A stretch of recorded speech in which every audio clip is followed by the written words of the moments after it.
Assalamualaikum warahmatullahi wabarakatuh. Selamat pagi, salam sejahtera, salam sehat buat kita semuanya.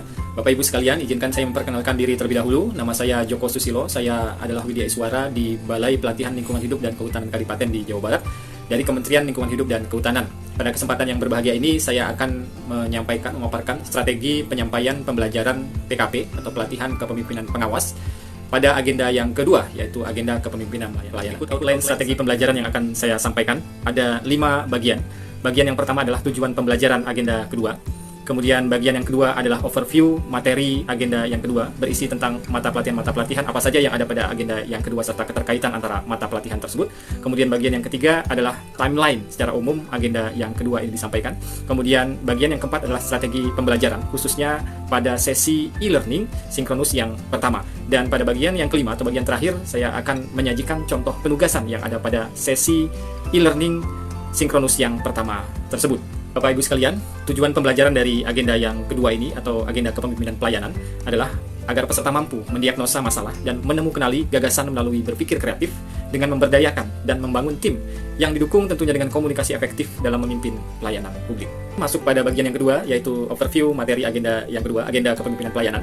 Ada 4 mata pelatihan yang ada pada agenda kepemimpinan pelayanan ini, yaitu diagnosa organisasi, yang kedua adalah berpikir kreatif dalam pelayanan, yang ketiga adalah membangun tim efektif di era new normal, dan yang terakhir adalah kepemimpinan dalam melaksanakan pekerjaan.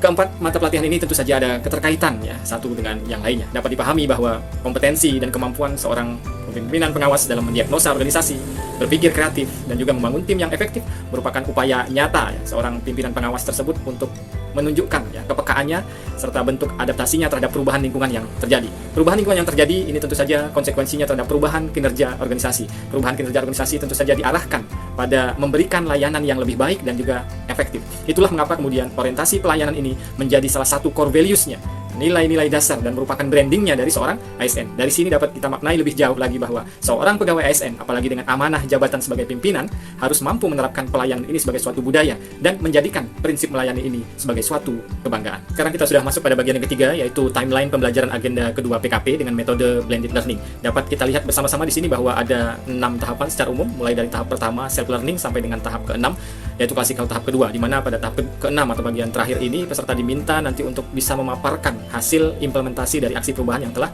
mereka lakukan.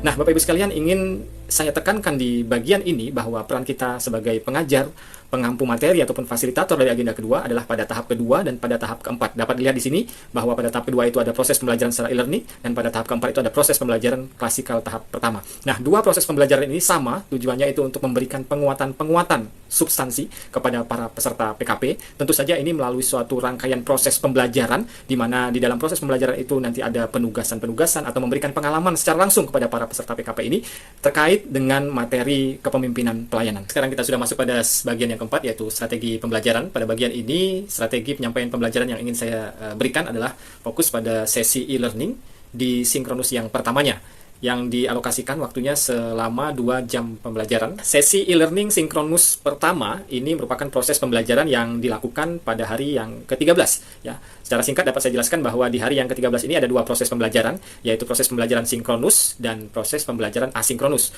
Untuk proses pembelajaran sinkronus itu merupakan sinkronus yang pertama yang dialokasikan waktunya sebanyak 2 JP, dan untuk pembelajaran asinkronus itu merupakan asinkronus yang pertama juga yang dialokasikan waktunya selama 8 JP. Sekuensialnya atau urut-urutannya sinkronus yang pertama dulu, baru kemudian asinkronus yang pertama di hari ke-13 ini. Nah, Bapak Ibu sekalian, kembali lagi ke sesi sinkronus pertama ini.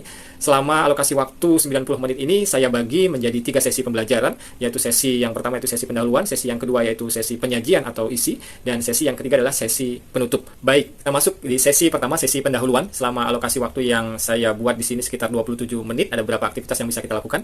Yang pertama adalah pembukaan dan perkenalan ya, seperti biasa, salam, kemudian perkenalan fasilitator karena ini merupakan kali pertama kita bertemu tatap muka secara virtual dengan para peserta. Kemudian yang kedua adalah membangun suasana kondusif. Ini bisa kita lakukan dengan membuat yel-yel yang disesuaikan dengan substansi, semangat, dan motivasi agenda yang kedua. Contohnya nanti akan saya saya sampaikan pada bagian selanjutnya. Kemudian yang ketiga adalah mengajak peserta mereview agenda kedua pada saat self learning yang telah dilakukan pada waktu yang lalu. Nah, ini bisa kita lakukan dengan menggunakan online quiz ya. Soalnya tidak usah banyak-banyak, sekitar 10 sampai 15 soal saja.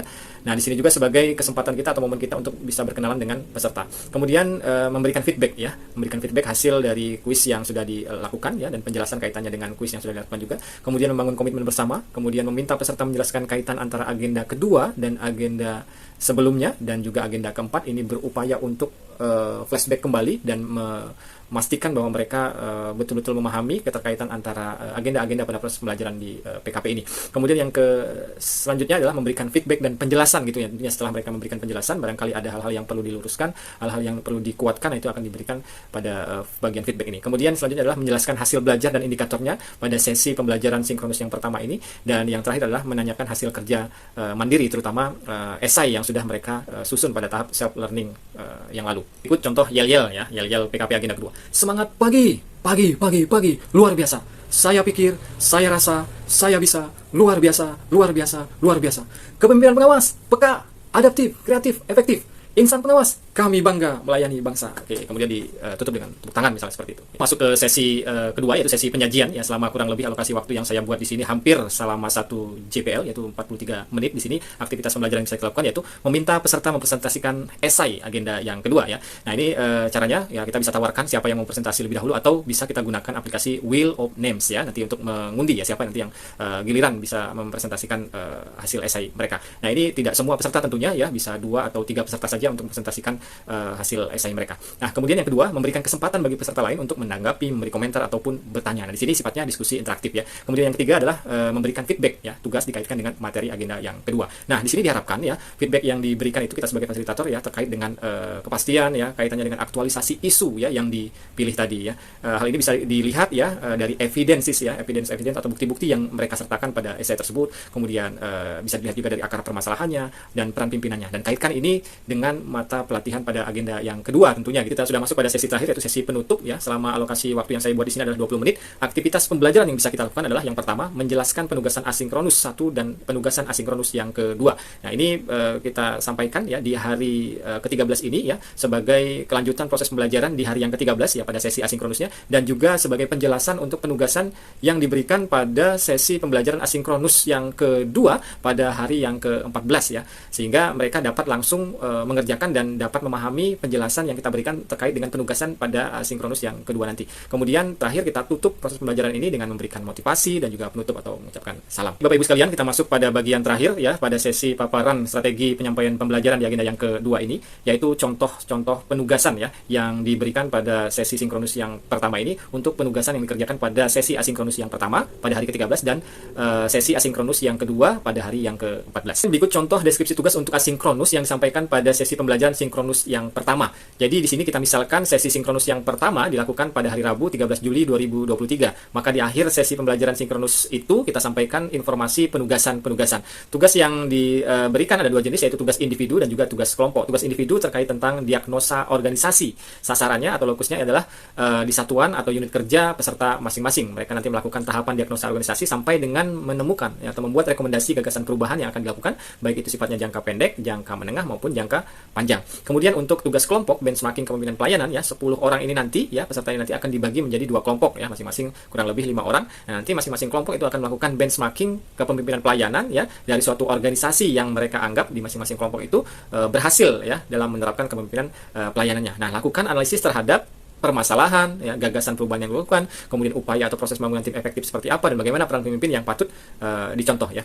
Kemudian kedua tugas ini ya dikerjakan ya atau dibuat pada hari yang sama dengan sesi sinkronusnya, yaitu 13 Juli 2023, dan dikumpulkan juga pada 13 Juli 2023. Contoh deskripsi tugas untuk asinkronus yang kedua adalah sebagai berikut. Kita umpamakan tadi sinkronus yang pertama dan asinkronus yang pertama itu waktunya hari Rabu tanggal 13 Juli tahun 2023. Nah, sekarang untuk asinkronus yang kedua dan sinkronus yang kedua dilakukan pada esok harinya, Kamis 14 Juli 2023. Nah, di sini yang kita informasikan tugas ini pada hari Rabunya ya, 13 Juli 2023. Informasi tugasnya yaitu tugas individu untuk dikerjakan pada sesi asinkronus yang kedua esok harinya. Tugas individu ini merupakan tugas inovasi kepemimpinan pelayanan, merupakan kelanjutan dari tugas individu saat asinkronus yang pertama ya. Di sini mereka diminta untuk lebih mendetailkan kembali gagasan perubahan atau inovasi yang telah mereka rekomendasikan di dalam bentuk bisnis model kanvas dengan 13 komponen atau faktor analisis. Waktu pembuatannya 14 Juli 2023 dan waktu pengumpulannya pun 14 Juli 2023. Baik Bapak Ibu sekalian, demikianlah strategi penyampaian pembelajaran PKP agenda kedua kepemimpinan pelayanan, khususnya pada sesi pembelajaran e-learning, sesi sinkronus yang pertama. Semoga bermanfaat. Atas segala perhatiannya saya ucapkan terima kasih. Mohon maaf atas segala kekurangannya. Saya akhiri. Assalamualaikum warahmatullahi wabarakatuh. Selamat pagi, salam sejahtera, salam sehat buat kita semua.